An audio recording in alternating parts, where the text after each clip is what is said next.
같이 말씀을 나누고자 합니다. 우리 제목 한번 읽어주시겠습니까? 시작. 예수님이 부활했다고요? 그래서 나와 무슨 상관이죠? 네. 고린도전서 15장 3절에서 6절까지 말씀 함께 봉독하시겠습니다. 시작. 내가 받은 것을 먼저 너희에게 전하였노니 이는 성경대로 그리스도께서 우리 죄를 위하여 죽으시고 장사 지낸 바 되셨다가 성경대로 사흘 만에 다시 살아나사 게바에게 보이시고 후에 12 제자에게와 그 후에 500여 형제에게 일시에 보이셨나니 그 중에 지금까지 대다수는 살아있고 어떤 사람은 잠들었으며. 네. 저는 고등학교 2학년 때 부활의 주님을 만났습니다. 야, 이 주님을 만났다는 게 무슨 말입니까? 그 주님인지 어떻게 알아요? 한 번의 신비 체험이거나 환상이 아닐까요? 그냥 저는 이렇게 대답할 수 있을 것 같아요. 영어 표현으로 I know that I know 이런 표현을 합니다. 왜냐하면 나는 내가 안다는 걸 알아. 그걸 어떻게 입증을 못 하겠어요. 근데 제가 주님 만났던 거 I know that I know. 제가 주님 만났다는 거 제가 알아요. 저에겐 충분한 입증이었어요. 주님이 아니실 리가 없어요. 그래서 그로 인해서요, 부활의 주님을 만나면요, 어떻게 그 전과 같이 살 수 있겠어요? 불가능합니다.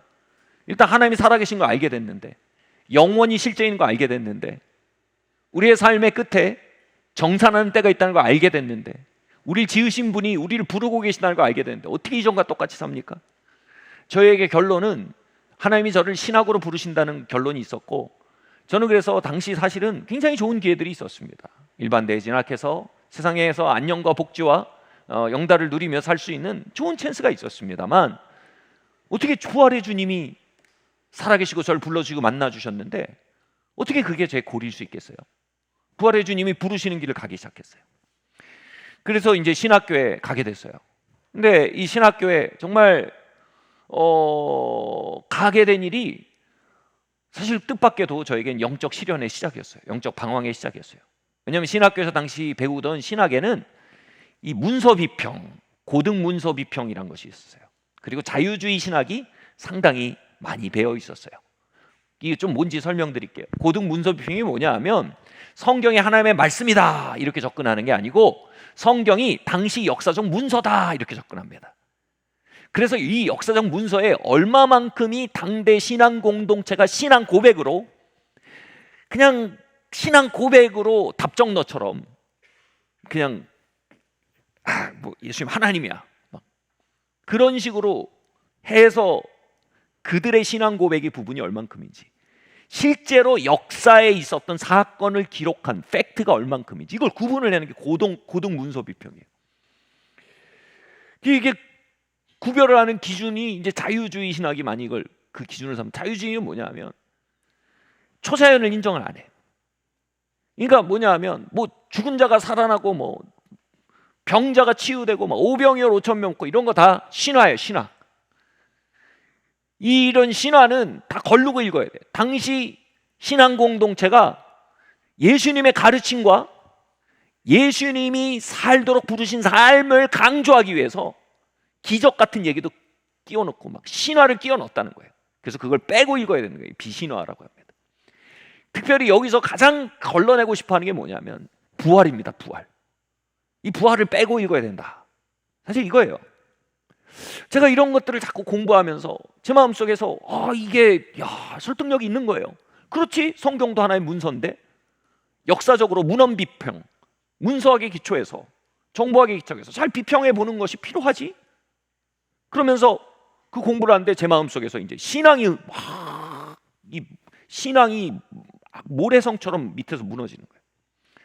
한 번은 제가 교회에 가서 막 울면서 기도를 했어요. 하나님, 제가 알던 하나님이 당시에 신앙 공동체가 만들어낸 신앙 고백에 기초한 하나님이면 하나님 저를 깨워주세요. 하나님 역사 속에 있는 그대로의 하나님을 제가 믿어야지. 이게 뭐예요? 좋게 말하면 하얀 거짓말인가? 하얀 거짓말.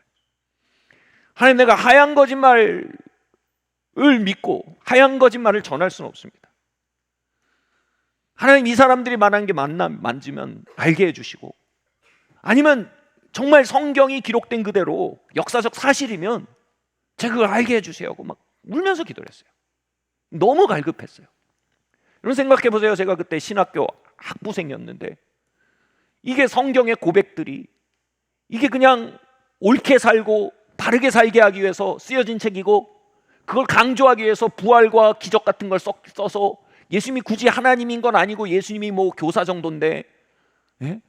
그냥 그 초대 공동체가 뭐 신화를 좀 더해서 쓴 게 성경이다, 이렇게 접근을 해버리면 되게 말이 되는 것 같은데, 그럼 제가 신학교까지 갈 필요 없는 거예요. 아니, 바르게 살면 되지. 내가 그걸 위해서 예수님을 따라서 내가 지금 세상의 안녕과 영달과 복지를 버리고 여기를 온다는 건 과잉인 거예요, 과잉. 그래서 제가 시안을 정했어요. 학부 동안 내가 이걸 끝까지 탐구해 봐야겠다. 진짜 성경이 기록한 그대로의 예수님이 역사적 예수님 맞냐? 성경이 기록하고 있는 신앙이 역사적 사건에 기초한 거 맞냐? 이 모든 질문 어디로 가는 줄 아세요? 부활 진짜 역사 맞냐 이겁니다. 부활 진짜 역사 맞냐? 아니면 당시 초대교회 공동체가 야, 우리 선생님이 이렇게 가르쳤는데 그 선생님이 보통 분이 아니야, 부활했어 막 이렇게 막 신화를 더한 부분이냐? 그래서 학부 동안 무차별적으로 질문하고 무차별적으로 탐구하고 무차별적으로 어쩌보면 신학적 탐구이고 어떻게 보면 신학적 방황을 하는 시간을 학부 동안 가졌게 됐었습니다. 왜 학부예요? 이게 하얀 거짓말이거나 또 상징이거나 그냥 신화면 빨리 진로를 다시 정해야 되잖아요. 근데 사실 오늘 읽은 고린도전서 15장 말씀이 사실 부활에 대해서, 아니 부활이 뭐 이렇게 막 그 자체로 새빨간 거짓말이라는 것도 아니고 그냥 하얀 거짓말, 예수님이 진짜 부활한 건 아닌데 그래도 우리로 하여금 바르게 살게 하기 위해서 부활했다라고 좀 신화적으로 상징적으로 좀 더한 거다, 이런 의견은 작금의 19세기 20세기 초반의 자유주의 신학자들이 만든 아이디어가 아니에요. 이건 예수님 때도 있었어요. 고린도전서 15장 12절 14절 19절 말씀 함께 읽어볼까요? 시작. 그리스도께서 죽은 자 가운데서 다시 살아나셨다 전파되었거늘 너희 중에서 어떤 사람들은 어찌하여 죽은 자 가운데서 부활이 없다 하느냐. 그리스도께서 만일 다시 살아나지 못하셨으면 우리가 전파하는 것도 헛것이요 또 너희 믿음도 헛것이며, 만일 그리스도 안에서 우리가 바라는 것이 다만 이 세상의 삶뿐이면 모든 사람 가운데 우리가 더욱 불쌍한 자이리라. 아멘. 바울이 말하는 게 뭐냐면 부활에서 뭐라고 말하냐면 이겁니다. 뭐 하얀 거짓말, 뭐 우리를 격려하기 위해서 뭐 이런 거 아닙니다. 그냥 얘기하는 건 뭐냐면 부활이 헛것이면 우리 여기서 예배드릴 필요 없어, 그거예요. 예수님이 역사적으로 부활 안 했으면 이거 다 끝이야. 안 해. 예수님이 역사적으로 부활하는데 안 했는데 뭐하러 우리가 이 연휴 때 주일날 모여갖고 여기서 노래를 부르고 있냐?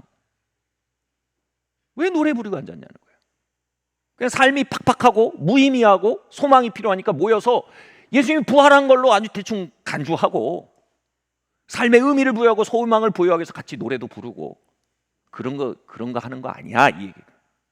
다 헛것이야, 헛일이야, 그런 거. 그리고 너희들 진짜 불쌍한 사람이고 제일 불쌍한 사람은 누구다? 나야. 부활이 아니면 이건 다 아무것도 아닌 거야. 이러면서 부활의 역사성 자체에 기독교 전체가 올려져 있다는 것을 굉장히 강조합니다. 이 말을 바꿔 말하면 뭐가 되죠? 이 말도 동일하게 역사합니다. 부활했으면요, 예수님이요. 예수님 부활했으면요.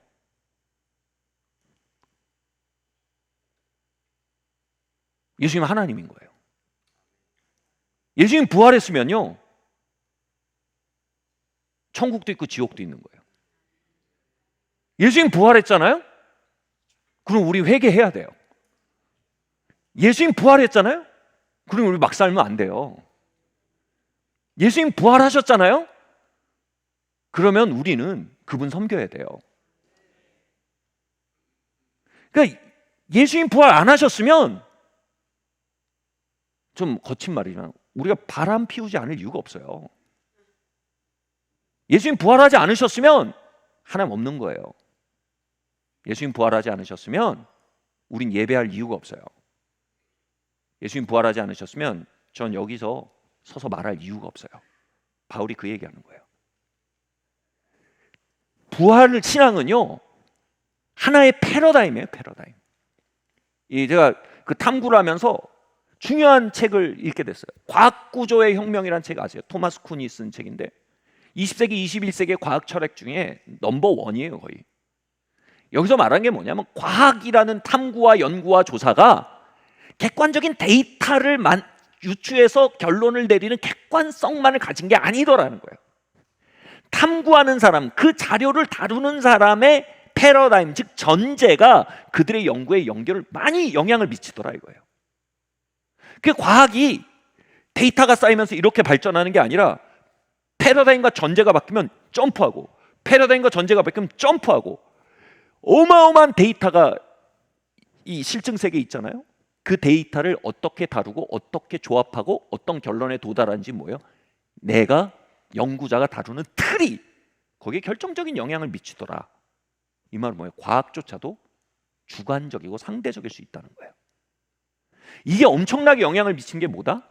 아까 문서 고등 비평이라고 말씀드렸어요. 성경을 역사 문헌으로 접근하는 거 좋아요. 그 좋아요. 근데 그것을 역사 문헌으로 접근하는데 어떤 전제와 패러다임을 가지고 접근하냐에 따라서 엄청 달라지는 것을 발견하게 된 거예요. 예를 들어서 자유주의 신학자들이 성경을 역사 문헌으로 보고 접근하되 여기까지는 정당해요. 정당할 수 있어요. 근데 그들의 전제와 패러다임이 뭐였는지가 점점 드러나는 게 뭔지 아세요?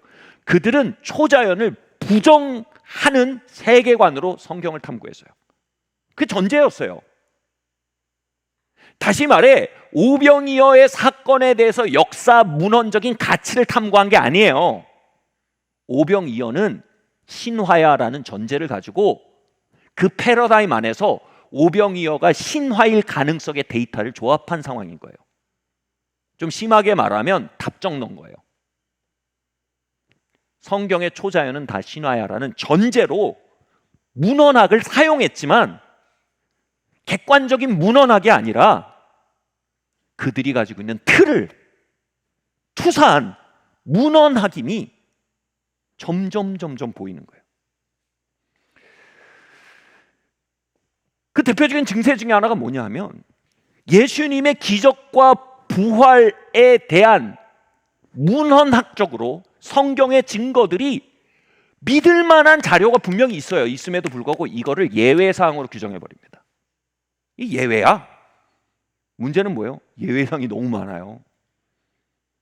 다시 말해 성경의 기적과 부활을 부정하는 고등비평적 자유주의적 고등비평적 접근이 점점 예외사항이 너무 많아져서 이 패러다임이 반문되기 시작하는 게 제가 신학교 졸업할 때쯤 나타나는 현상이었어요. 그리고 제가 졸업하고 나니까 확 흐름이 바뀌어버렸어요. 문헌학으로 성경을 비평하는데 오케이, 성경 역사적 문서로 보자. 오케이.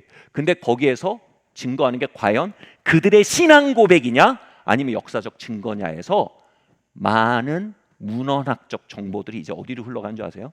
예수님의 기적과 부활에 대해서 신앙 고백으로서가 아니라 신문 기사처럼 기사로 쓰여진 글이다 쪽으로 넘어가고 있어요. 와우. 뭐 NT 라이트나 리처드 버컨 같은 학자들이 특별히 그런 흐름을 많이 이끌고 있어요. 이런 심각한 문제예요. 예수님 부활하셨나요? 그럼 우리 하나님 경외하며 살아야 됩니다. 예수님 부활하셨나요?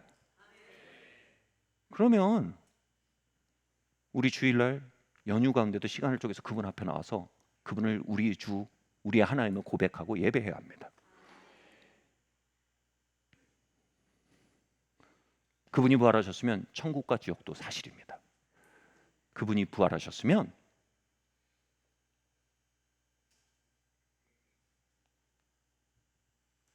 토마스 쿤의 과학구조의 혁명의 이야기를 가져오면 부활은요 메타 패러다임이에요. 부활이란 패러다임을 가져오잖아요. 전혀 다른 세계가 열려버려요. 전혀 이전에 안 보이던 데이터 값이 보여요. 이전에 받아들일 수 없던, 심지어 토마스 쿤이 말하는 게 뭐죠? 우리가 패러다임에 갇히면 거기 데이터가 뻔히 있는데 안 보여요.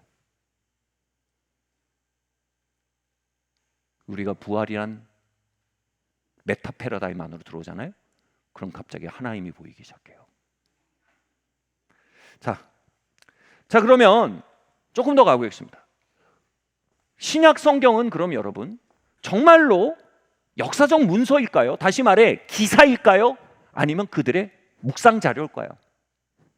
그들의 사변에 대한 기록일까요? 아니면 신약 성경은 당시에 있었던 사건들, 역사적 팩트를 기록한 기자들의 기사일까요? 굉장히 중요합니다. 부활을 찾아가는 데 있어서. 여기서 중요한 게 뭐냐면 예수님이 당신에 대해서 뭐라고 말했는지 성경에 많이 기록되어 있어요. 예수님이 나는 하나님이다. 사실상 이렇게 말씀하셨거든요. 나는 다시 오실 심판의 왕이다. 심판의 하나님이다. 나는 이 땅에 다시 와서 온 땅을 심판할 것이다. 사실상 말씀하셨거든요. 내가 죽을 것인데, 내가 죽는 것은 내가 뭐 혁명에 실패해서 잡아 죽는 게 아니고 온 인류의 죄를 위해서 내가 어린 양, 대속의 어린 양으로 죽을 것이며 3일 만에 부활함으로 그들의 죄를 속하고 잃어버린 영혼들을 아버지의 품으로 드리는 통로가 될 것이다. 예수님이 그런 선언들을 하셨거든요.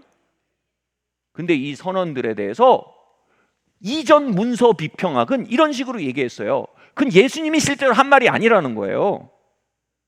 그건 후대에 신앙 공동체에서 예수님이 그렇게 말했다고 첨가했다는 거예요. 실제로 살았던 예수님은 랍비로, 우리가 어떻게 살아야지 잘 보여주는 랍비로서, 지혜자로서, 교사로서 사셨다는 거예요. 근데 이걸 뒤집어 엎는 이런 주장이 19세기, 20세기 중반까지 굉장히 강했어요. 제가 신학을 공부할 때도 그런 흐름이 너무 강했어요. 그래서 성경에 나온 부활의 얘기, 예수님이 하나님이다 이런 얘기는 그거는 후대의 사람들의 신앙 고백이지 실제 문서가 기록을 해서 남긴 게 아니라는 거예요. 근데 1990년대 사해문서 4Q521이라는 사해문서가 어려워진다고 느끼시지만 곧 쉬워집니다. 이게 개방이 됐어요.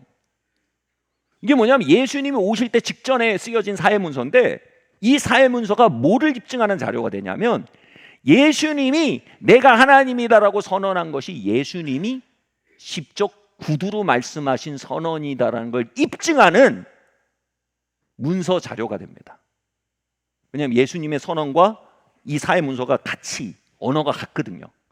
문헌학적으로는 예수님이 나는 하나님이야라고 말씀하신, 사실상 말씀하신 그것이 사실이다, 역사적 사실이다라고 받아들일 수밖에 없는 증거로서 1990년대에 발견이 됩니다.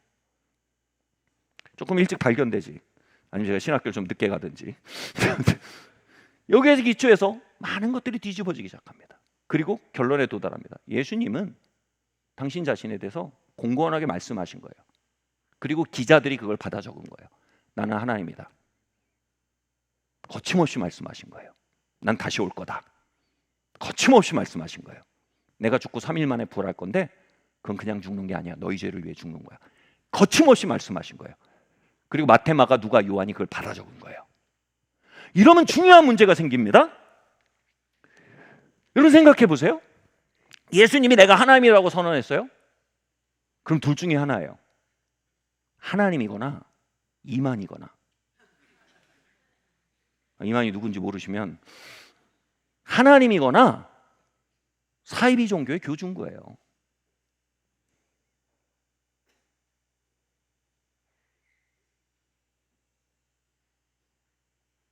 여러분 사기꾼 중에 제일 나쁜 사기꾼이 누군지 아세요?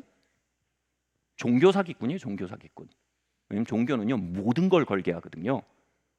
그래서 사기를 크게 치려면 종교로 쳐야 되는 거예요. 아 위험하다 말이. 예수님이 그냥 올바른 길을 가리키는 교사 정도인데 본인을 하나님이라고 선언했다면 그분은 올바른 길을 가리키는 교사에서 사기꾼으로 넘어가는 거예요. 실제로 그분이 그렇게 말하심으로 말미암아 여러분 당대 예수님의 제자들과 예수님을 따르던 무리들이 수천 명이요 죽임을 당했어요. 그분은 하나님이라고 믿었기 때문에요. 예수님이 착하게 살라고 해서 착하게 살다 죽은 거 아니라니까요. 예수님이 나누고 살라 그래서 나누고 살다 죽은 거 아니라니까요. 예수님을 하나님으로 고백하고 그분이 부활하셨다는 걸 고백하다가 당대에서 죽임을 당했단 말이에요. 그 죽음의 책임이 어디로 돌아가요? 예수님께로 돌아가요. 예수님 한 말이 블러핑, 거짓말이면요. 그 C.S. 루스가 뭐라고 얘기했냐면 20세기 최고의 지성 중에 한 명이라고 불리는 사람이에요. 나니아 연대기라는 책도 썼고 옥스퍼드 대학의 교수인였던 C.S. 루이스가 뭐라고 말했냐면 나는 여기서 종종 사람들이 그분에 대해 다음과 같은 어리석은 말을 하는 것을 막아보려고 노력하고 있다. 나는 예수를 단지 위대한 도덕 선생으로 받아들입니다. 하지만 하나님이라는 그분의 주장은 받아들이지 않아요. 이게 뭐예요? 5대 성현이다 예수님이 이런 얘기죠. 우리는 그와 같은 말을 해서는 안 된다. 단지 한 인간에 불과한데 예수님이 말씀하신 그런 종류의 말을 했다면 단지 위대한 도덕 선생은 아닐 것이다. 그는 미치광이거나 아니면 지옥에서 온 마귀일 것이다. 당신은 선택해야만 한다. 이 사람이 하나님의 아들이었고 지금도 그렇다든지 아니면 미치광이거나 지옥에서 온 마귀든지 말이다. 당신은 그를 바보 취급하고 무시하고 그에게 침을 뱉고 귀신으로 여기거나 죽이거나 그렇지 않으면 그 발 앞에 엎드려 주와 하나님으로 부를 수 있다. 그러나 그를 위대한 인간, 스승이라고 보는 오만하고도 어리석은 생각에 매여 있어서는 안 된다. 그분은 우리에게 그럴 여지를 남겨두지 않으셨다. 그건 그분이 의도한 바가 아니었다.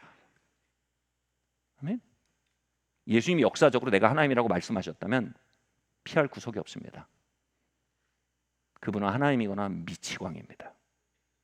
그분은 하나님이거나 사이비 종교 교주요, 악마입니다.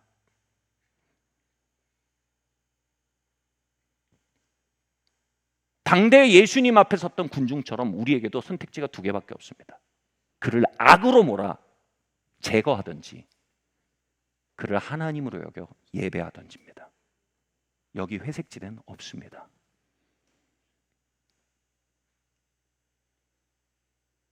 오대 성형 같은 말 하지 맙시다. 이걸 가른 게 뭐예요? 부활입니다.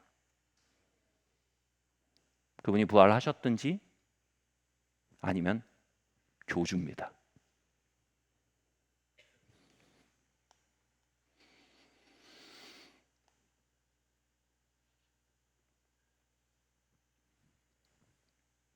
이 부활이라는 얘기는요, 이렇게 우리를 코너로 몰아버립니다.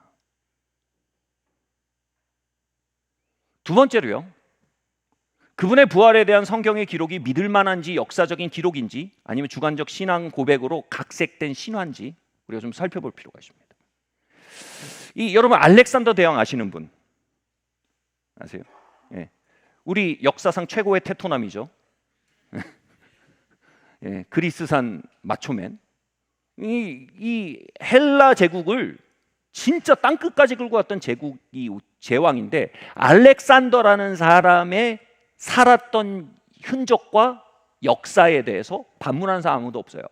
왜냐하면요, 플루타크 영웅전에 기록됐기 때문이에요. 역사서입니다. 그럼 그 역사서가 알렉산더의 실제 삶을 담아낼 수 있다라는 문헌학적 가능성을 어떻게 평가하는지 보세요. 알렉산더가 살았던 시간과 이게 기록됐던 시간 사이가 500년입니다. 다시 말해 500년은 역사적 사건과 기록된 사이 속에 근본적인 변질이 일어나지 않을 기간으로 상정하는 것이 상식입니다. 500년 뒤에 기록된 문헌의 기초에 우린 알렉산더가 살았고 그가 헬라 제국을 넓혔다는 것에 대해 큰 이견 없이 받아들일 수 있습니다. 그런데 예수님이 사셨고 죽으셨고 부활하셨다는 기사가, 그 사건이 있었고 이것에 대한 기록, 기사는 몇 년 차일까요? 짧게는 30년, 길게도 70년입니다. 그리고 단회적인 기록이 아니라 사복음서, 제가 옛날에 언론 수업 들을 때 그랬거든요. 여러분 신문 하나만 보지 마세요. 조선일보, 한겨레 뭐 이런 거 다 섞어봐야 된다는 거예요. 서너 개. 그래야 있는 그대로 팩트에 접근할 수 있다는 거예요. 다양한 신문사의 의견이 있기 때문에. 그걸 잘한 게 뭐예요? 성경이에요. 마태, 마가, 누가, 요한이에요. 그리고 거기에 바울도 엄청나게 많이 글을 썼어요. 이 모든 것들이 예수님의 부활 사건 30년에서 60년, 저는 30년에 더 가깝다고 봅니다. 30년에 쓰여졌어요. 그러면요, 문헌학적으로 보면요, 이것이 원래 이야기를 변조시켰다고 보기가 어려워집니다. 이것을, 이런 문헌학적 가치를 부인하는 유일한 패러다임이 뭔지 아세요? 예수님이 하나님일 리가 없다는 겁니다. 예수님이 하나님이면 안 되는 거예요. 왜냐면 예수님이 하나님이면 클럽도 끊어야 되고, 그죠? 예수님이 하나님이면 이 땅에서 뭐 끝장을 보고 살겠다는 식으로 못 살아요. 우리가 다음 생애를 생각하며 경외감으로 오늘을 살아야 되거든요. 예수님이 하나님이면 우리가 회개해야 되거든요. 예수님이 하나님이면 그분의 주권 앞에 살아야 되거든요. 그러니까 그 패러다임 안에서는 이 문헌학적인 가치에 대해서 부정하게 되는 거예요.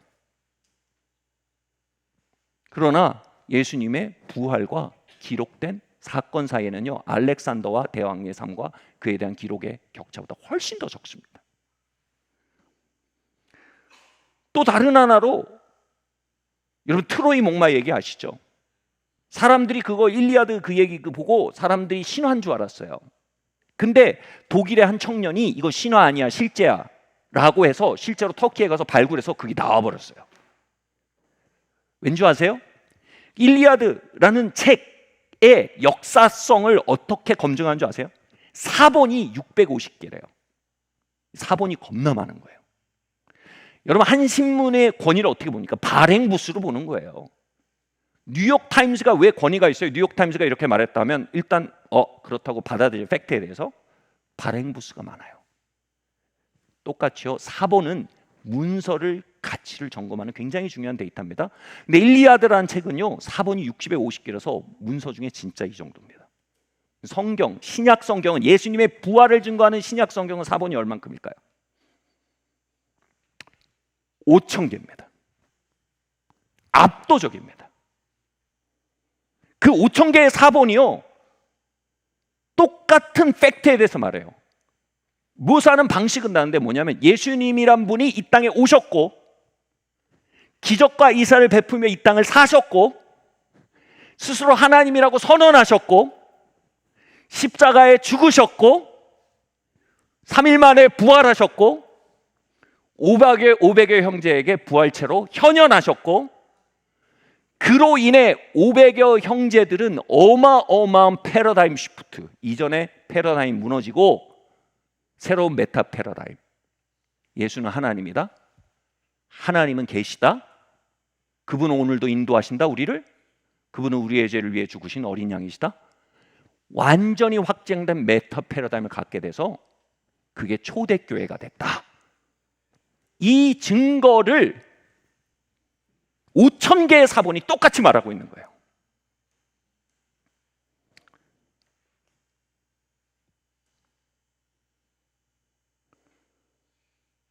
다시 말해, 신약 성경에 예수님의 삶과 죽음과 부활에 대한 기사는 굉장히 믿을 만한 문헌입니다. 마지막으로요, 당시 예수님의 부활 사건이 당시 사회에 일으켰던 반향을 보면 예수님의 부활의 진위를 알아볼 수 있다입니다. 여러분, 폭탄이 터지는 거를 보지 않아도 폭탄이 터져서 생긴 구멍을 보면 거기 폭발이 있었던 거 압니다. 예수님의 부활 사건, 3일 만에 유대 청년 랍비가 죽임당했다 다시 살았는데, 그가 항상 그거에 대해 예언했고 그것이 대속적 죽음, 즉 인류의 죄를 위한 죽음이며 스스로 하나님으로 드러나는 일로서 그 일이 있을 것이라 예언했는데 실제로 죽고 살아서 그 제자들에게 나타났다. 이건 폭탄이에요. 그 폭탄이 터지는 장면은 보지 못해도 그 폭탄의 흔적은 지워지지가 않는 거예요. 그 당시 사회와 문헌들을 보면 그 폭탄의 흔적, 터진 흔적이 너무 명료합니다. 대표적으로 뭔지 아세요? 빈무덤이에요. 빈무덤. 예수님의 부활에 대해서 항상 이 초대교회가 증거했던 건 뭐예요? 무덤이 비었다 이겁니다. 무덤이 비었다. 예수님 거기 묻었는데 빈 무덤이 물리적 증거로 얘기했어요. 근데 당시 기독교를 못 잡아먹어서 안달이던 사람 세력이 가득했는데 그들 모두가 반박하는데 이런 반박은 없었어요. 뭐야? 빈 무덤? 그 당시엔 주소도 당연히 알아요. 아리메데 요셉의 굴 다 알아요. GPS에서 좌표를 안단 말이에요. 무덤이 비었어. 근데 반박이 없어. 내가 가봤더니 비긴 그대로던데. 그런 반박이 하나도 없어요. 당시 문헌에. 반박이 이런 거예요. 다 뭔지 아세요? 걔들이 훔쳐갔어. 그게 반박이에요. 그건 뭘 얘기해요? 비었다는 거예요. 그 또 반박이 얼마나 황당한 반박인 줄 아세요? 예수님이 십자가에서 기절했다가 무덤에서 깨난 거예요. 이 기절설이에요. 기절설. 그래가지고 돌을 또 그 몸을 가지시고 돌을 또 굴려가지고 나오셨다는 거예요. 기절설. 기절하겠어요, 그죠? 그리고 또 신박한 게 뭐냐면 제자들이 주소를 잘못 찾아갔다는 거야. 22동으로 가야 되는데 23동에 가서 무덤 23동이니까 비었어. 아직 아무 안치가 안 된 거야. 비었다! 그러고 갔다는 거예요. 22동에 묻혀 있는데. 이런 식으로. 근데 이 모든 것 중에 모든 반박에 이건 없어요. 무덤 안 비었는데 이건 없어요. 그 반박은 뭘 입증한지 아세요? 무덤이 비었다는 것을 인정하는 거예요. 이 말은 뭔지 아세요? 지금도 무신론자들도 이건 인정합니다. 당시 예수님의 무덤은 비어 있었다. 이건 문헌적 역사적 팩트입니다. 예수님 거기 묻혔는데 무덤이 빈 거예요. 그걸 설명하기에 여러 가지 무리수가 있는 거예요. 왜 무리수를 둘까요? 그게 패러다임의 힘이에요. 하나님이면 안 되거든. 예수님이 하나님이니 기절하는 게 낫다는 거예요. 예수님이 부활한 걸 믿느니 시신을 도둑질했다고 믿는 게 나은 거예요. 뭐 예외 사항이 너무 거대해지기 시작하는 거예요. 자, 그리고 오늘 읽었던 본문 말씀에 고린도전서 15장에 뭐라고요? 500여 형제와 12제자에게 나타나셨대요. 이거 완전 자기 무덤을 파는 얘기입니다. 예를 들어 볼게요. 여러분 아시죠? 제가 교회 개척됐을 때 교회 개척해놓고 군대 영장 받아서 갔어요. 송구영신 예배 딱 한 번 드리고 갔어요. 리더가 담임 목사 갔어요. 담임 전도사가. 갔다가 제가 6개월 만에 진짜 기적적으로 제대로 와서 다시 목회를 했어요. 제가 그 얘기를 할 때 아무도 저에게 와서 제대증 보여주세요라고 말하는 사람 없어요. 왜일까요? 봤거든요. 거기 30명이. 여기 다 앉아있거든요. 거기 30명이. 그 상황에서는요. 그 증거에 대해서 후퇴할 수가 없는 증거인 거예요. 그 12제자와 500여 형제는 당시 고린도전서 15장이 쓰여질 때 현존하고 있었어요. 이건 어떻게 할 수가 없는 거예요. 그래서 결과적으로 이 증거에 대해서는, 이 문헌적 증거에 대해서는 그들이 봤다예요. 무덤은 비어 있었고 이 증거에 대해서 적어도 500명이 같은 체험을 공유하고 있는 거예요. 이제 남는 굉장히 슬픈 가정이 이런 거예요. 500명이 싹 다 미쳤다. 500명이 약을 같이 먹었다. 뭐 이런 스토리밖에 안 남아요. 이제는 점점 뭐예요? 코너에 몰리는 거예요. 예수님 부활하셨다는 팩트 앞에서요. 마지막으로 얘기되는 게 뭔지 아세요? 그들이 그 죽음과 가난과 핍박이 기다리는 길을 갈 이유가 없다는 거예요. 그걸 가게 할 수 있는 유일한 동력은 예수님의 부활체를 보지 않고는 불가능해요. 500여 형제가 로마가 죽이 됐던데 그 길을 가요. 왜요? 예수님 부활한 거 봤거든요. 죽여 난 봤어 이거예요. 그래서 초대교회 자체가 존재할 수가 없어요. 부활이 가짜면요. 초대교회는요 오직 부활에 대한 체험이 예수인 거예요. 자, 그래서 캠브리지 대학의 신약학 교수 모울이 이렇게 얘기했어요. 신약 성경이 명백하게 증거하고 있는 인물인 나사렛 예수의 등장으로 역사 속에 부활이라는 형태의 큰 구멍이 뚫렸다면 세속학자들은 그 구멍을 메우기에 어떤 의견을 내놓을 것인가? 그러니까 당대에 구멍이 이따만큼 난 거예요. 부활을 제거하고 나면 온갖 궤변이 아니면 그 구멍을 메울 수가 없는 거예요. 그래서 시카고 트리뷴지의 기자였던 리 스트로벨이 예수님의 부활을 기자의 양심을 가지고 파고 들어가다가 자신의 패러다임이 붕괴되고 결국 회심을 하고 책을 쓰게 됐잖아요.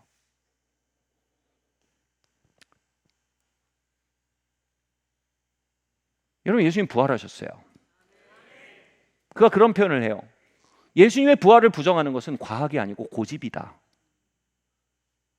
예전에 제가 좋아하던 코미디언이 있습니다. 지금도 현역이지만 최양락 씨 여러분 아시죠? 최양락 씨가 무슨 코미디를 했냐 하면 막 뭐를 주장하다가 상대방이 막 반박하는데 이게 맞아 다 말이야.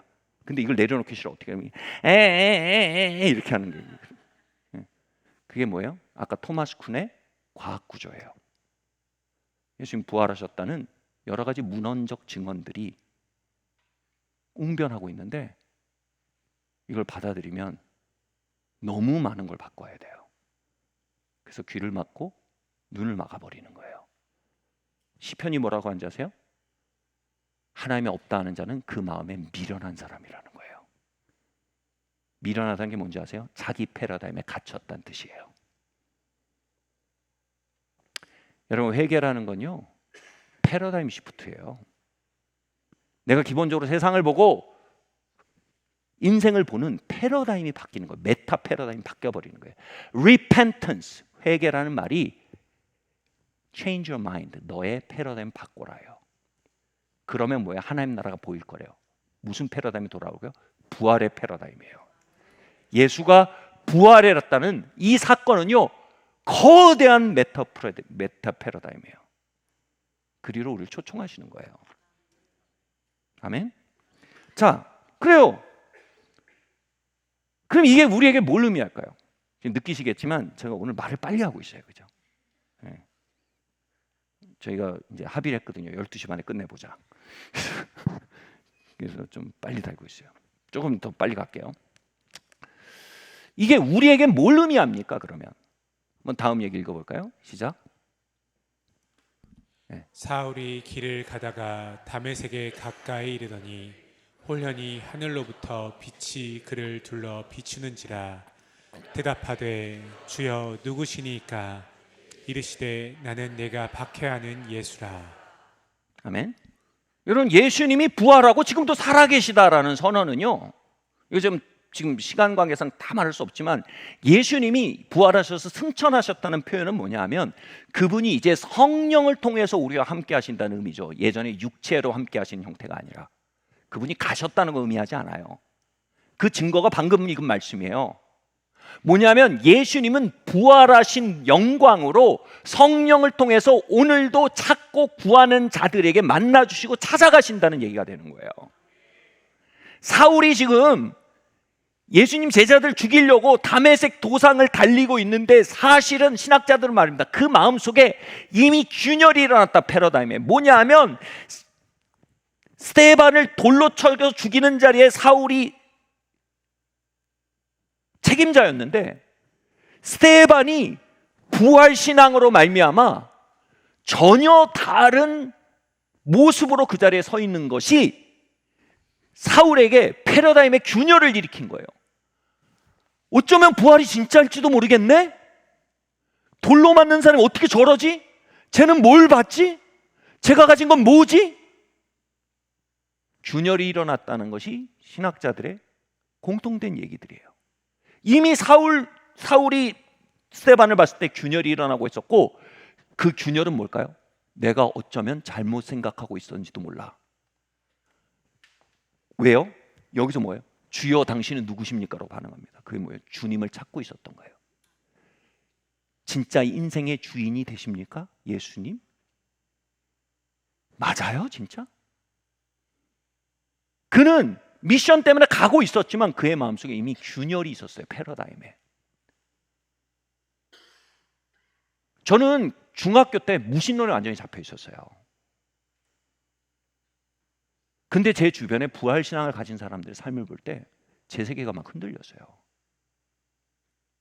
저거 진짜인 것 같아. 그리고 나의 무신론이 굉장히 협소한 세계관인 것 같아. 철학적으로 표현 안 되는 어떤 균열이 제게 있었어요. 여러분, 그 균열을 일으키는 사람들이 되게 예수님을 축원합니다. 그래서 고등학교 때 이렇게 얘기했어요. 하나님, 예수님, 당신이 살아계시고 당신이 하나님이면 절 만나주세요라고 기도했어요. 그게 저의 회개였어요.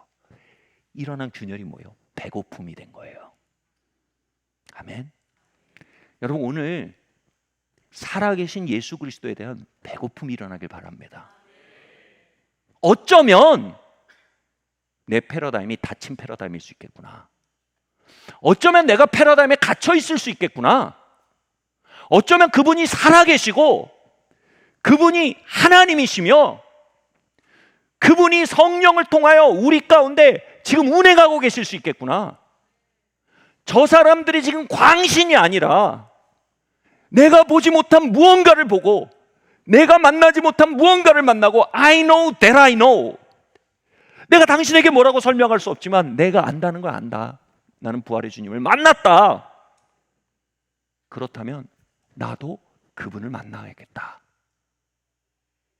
여러분, 신학적으로 뭐라고 하셨어요? 그 배고픔이 예수님의 초청이래요. 우리가 패러다임이 흔들리는 건 우리가 생각을 골똘히해서 흔들리는 수준이 아니고 주님이 우리를 불러주셔야 우리 패러다임이 흔들린대요. 사울은 이미 스데반 때 주님이 부르신 거예요. 그 부르심에 응답해서 주여 당신이 뉘시오니까 나에게 나타나소서 구했던 거예요. 저는 진지하게 살아계신 부활의 하나님을 구했던 사람들이 부활신앙을 갖지 못하고 끝나는 경우를 거의 못 봤습니다. 여러분, 우린 진지해질 필요가 있어요. 예수님 부활하셨다면요, 만나야 돼요. 예수님 부활하셨다면요, 그 메타 패러다임 안의 삶을 재건설하셔야 돼요. 그 도전 앞에 우린 진지해질 필요가 있어요. 잠깐 멈춰 서서요, 부활의 예수님, 당신을 봐야겠습니다. 할렐루야. 리스트로벨이 그러더라고요. 자기가 세례를 받을 때였나? 회심했을 때 엄청난 감정적 체험이 아니라 너무나 명료한 이성이 열렸다는 거예요. 너무나 명료한 새로운 패러다임 안에 모든 걸 보게 되는 새로운 이성이 열렸다는 거예요.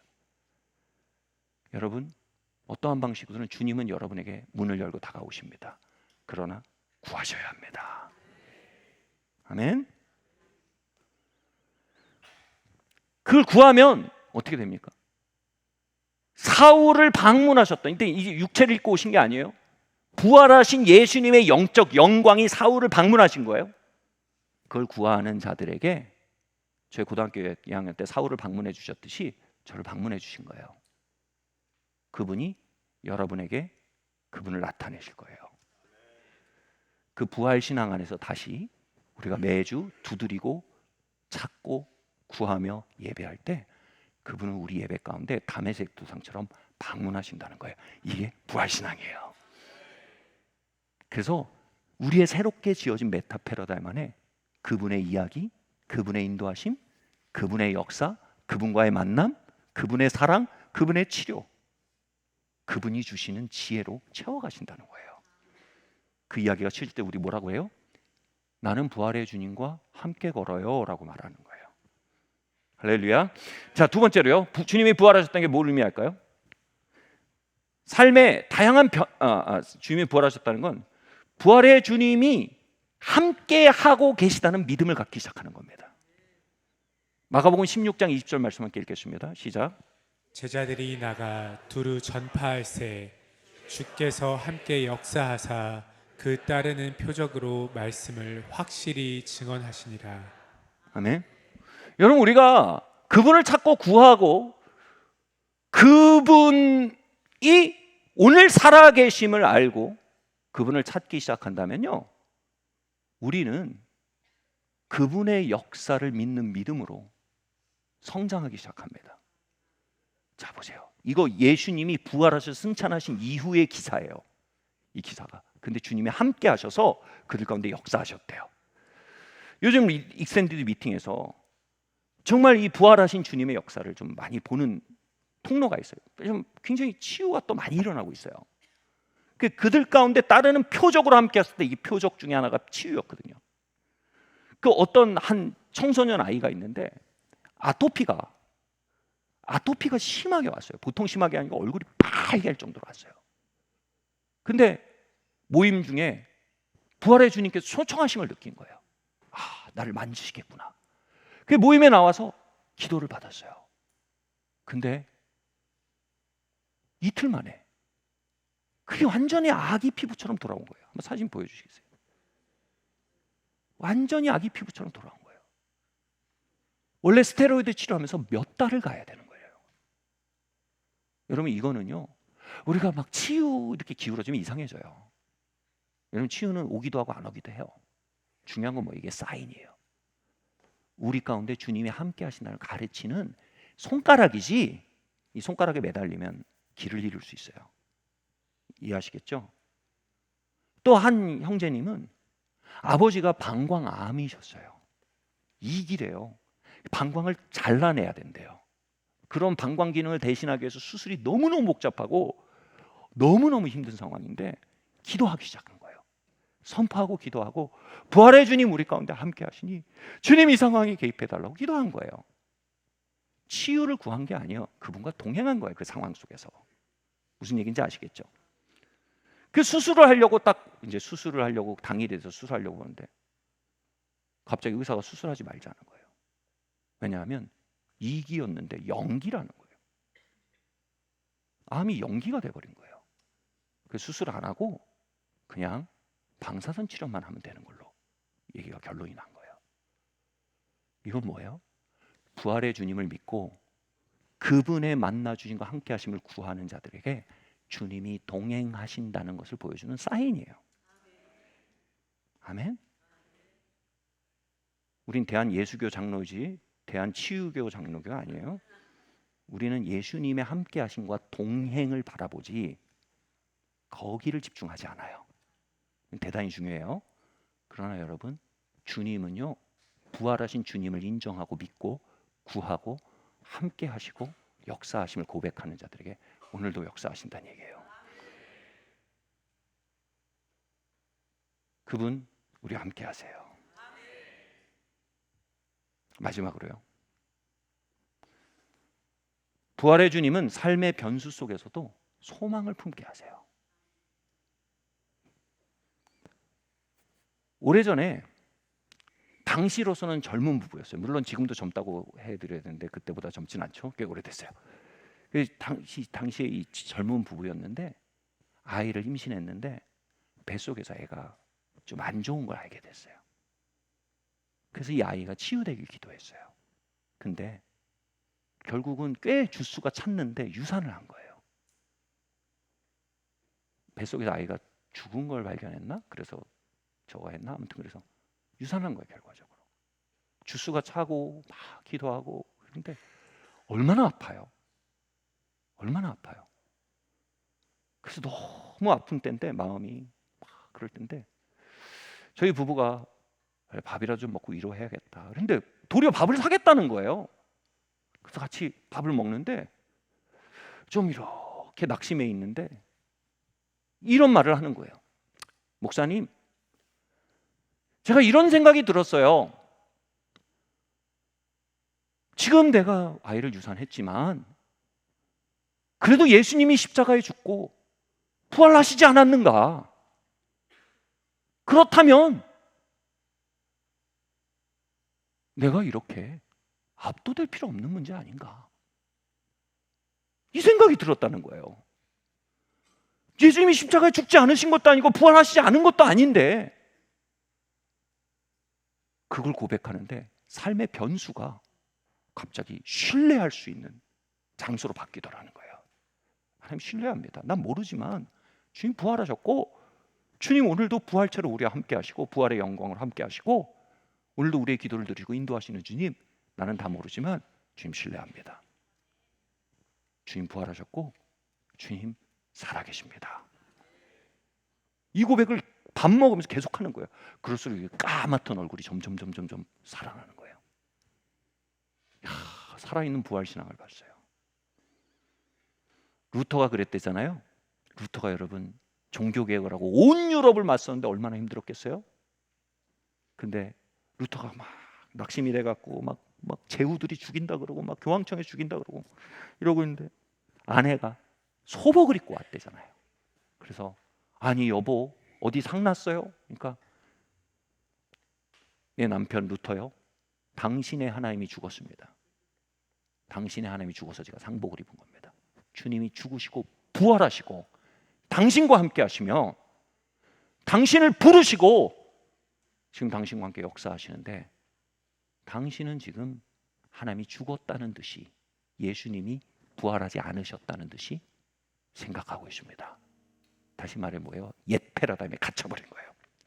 그 얘기는 뭐예요? 그를 다시 새로운 메타 패러다임으로 초청하는 거예요. 주님 부활하셨고 당신과 함께 하시잖아요. 주님 부활하시고 우리 가운데 인도하시잖아요. 당장의 변수와 어려움이 있지만 그분이 인도에 가시잖아요. 결국 이 모든 걸 합력할 선을 이루실 거잖아요. 그리고 그분이 다시 오셔서 모든 눈물 닦아주실 거잖아요. 그리고 우리가 부활의 영광 가운데 그분과 함께 영원히 즐거워할 거잖아요. 그 메타 패러다임으로 탁 넘어오니까 루터가 순간 회개한 거예요. 저는 이 노래를 참 좋아합니다. 주 하나님 독생자 예수 날 위해 오시었네. 내 모든 죄 다 사하시고 죽음에서 부활하신 나의 구세주, 살아계신 주. 여기서 살아계신다는 건 존재하는 의미 아니에요. 부활하신 주님이란 뜻이에요. 나의 삶의 소망, 걱정, 근심 전혀 없네. 영어 성경으로 이 부분, 영어 원어로 보면 이 가사가 더 정확합니다. 그가 살아계시기에 나는 내일을 마주할 수 있습니다. 그가 살아계시기에 모든 두려움은 사라집니다. 그가 미래를 붙들고 계심을 내가 알기에, 그가 살아계시기에 삶은 살아갈 가치가 있습니다.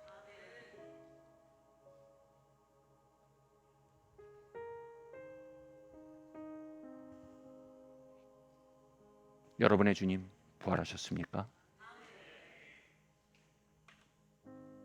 역사 속에 예수 그리스도는 부활하사 하나님으로 스스로를 입증하셨습니까? 그리고 그분을 찾고 구하는 자들에게 오늘도 방문하시며 I know that I know, 당신의 사심을 나는 압니다 라는 고백을 받고 계십니까? 그분은 우리의 기도를 들으시고 인도하시고 역사하십니까?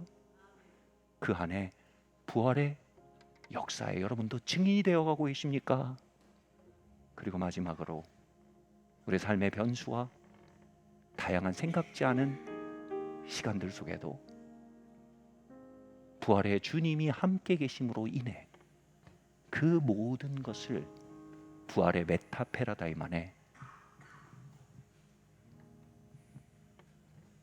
품어내며 걸어갈 하나님의 힘을 여러분 공급받고 계십니까?